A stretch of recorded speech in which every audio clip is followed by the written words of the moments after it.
अंतर्राष्ट्रीय सीमा और नियंत्रण रेखा पर लेह से लेकर सरक्रीक तक 36 स्थानों पर 300 से 400 लगभग ड्रोनों का इस्तेमाल घुसपैठ का प्रयास करने के लिए किया गया। भारतीय सशस्त्र बलों ने काइनेटिक व नॉन काइनेटिक साधनों का उपयोग करके इनमें से कई ड्रोन्स को मार गिराया। प्रारंभिक रिपोर्ट्स से पता चलता है कि वे तुर्की के असीस गार्ड सोंगर ड्रोन्स हैं। इसके उपरांत रात में पाकिस्तान के एक सशस्त्र यूएवी ने भटिंडा सैन्य स्टेशन को निशाना बनाने की कोशिश भी की, जिसे पकड़ा गया और उसे निष्क्रिय कर दिया गया। पाकिस्तान में 4 हवाई रक्षा स्थलों पर सशस्त्र ड्रोन्स लॉन्च किए गए। इनमें से एक ड्रोन एडी रडार को नष्ट करने में सक्षम रहा। 8 से 9 मई 2025 की मध्य रात्रि को पाकिस्तानी सेना ने सैन्य बुनियादी ढांचे को निशाना बनाने के इरादे से पूरी पश्चिमी सेना पर भारतीय वायु क्षेत्र का कई बार उल्लंघन किया। यही नहीं, बल्कि पाकिस्तानी सेना ने नियंत्रण रेखा पर भारी कैलिबर वाले हथियारों से गोलीबारी भी की।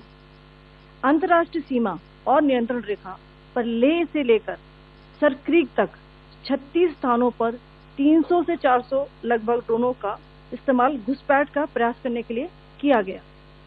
भारतीय सशस्त्र बलों ने काइनेटिक व नॉन काइनेटिक साधनों का उपयोग करके इनमें से कई ड्रोन्स को मार गिराया।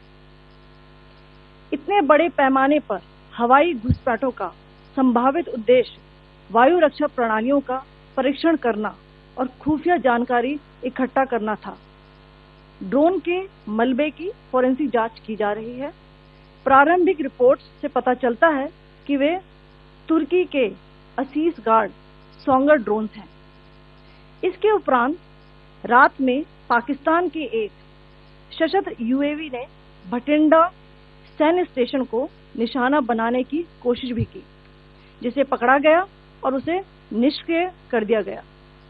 पाकिस्तानी हमले के जवाब में पाकिस्तान में 4 हवाई रक्षा स्थलों पर सशस्त्र ड्रोन्स लॉन्च किए गए। इनमें से एक ड्रोन एडी रडार को नष्ट करने में सक्षम रहा। पाकिस्तान ने जम्मू कश्मीर के तंगधार, उरी, पुंछ, मेंढर, राजौरी, अखनूर और उधमपुर में भारी कैलिबर आर्टिलरी गन और सशस्त्र ड्रोन्स का उपयोग करके नियंत्रण रेखा के पार गोलीबारी भी की, जिसके परिणाम स्वरूप भारतीय सेना के कुछ जवान हताहत हुए और घायल हुए। भारतीय जवाबी कार्रवाई में पाकिस्तानी सेना को भी बड़ा नुकसान पहुंचाया गया। इसके अलावा पाकिस्तान का गैर जिम्मेदाराना व्यवहार फिर से सामने आया। 7 मई 2025 को रात 8:30 बजे एक असफल अकारण ड्रोन और मिसाइल हमला करने के बावजूद पाकिस्तान ने अपना नागरिक हवाई क्षेत्र बंद नहीं किया। पाकिस्तान अपने नागरिक विमानों को ढाल के रूप में इस्तेमाल कर रहा है, जबकि उसे अच्छी तरह से पता है कि भारत पर उसके हमले से हवाई रक्षा की तीव्र प्रतिक्रिया होगी।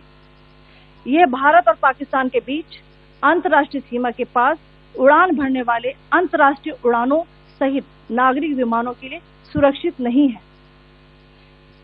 यहाँ स्क्रीन शॉट में पंजाब सेक्टर में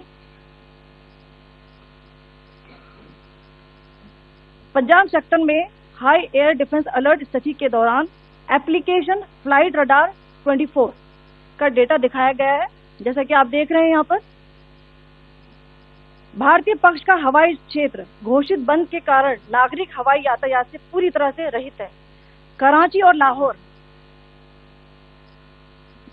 के बीच के हवाई अड्डे मार्ग पर नागरिक एयरलाइंस उड़ान भर रही है। हाई अलर्ट किया गया है विमान फ्लाइनेस एविएशन का एयरबस 320, जैसा कि आप यहाँ देख रहे हैं,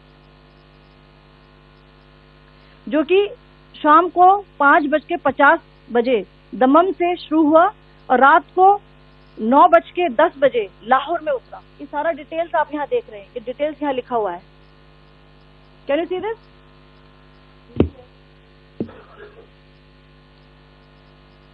भारतीय वायुसेना ने अपनी प्रतिक्रिया में काफी संयम दिखाया।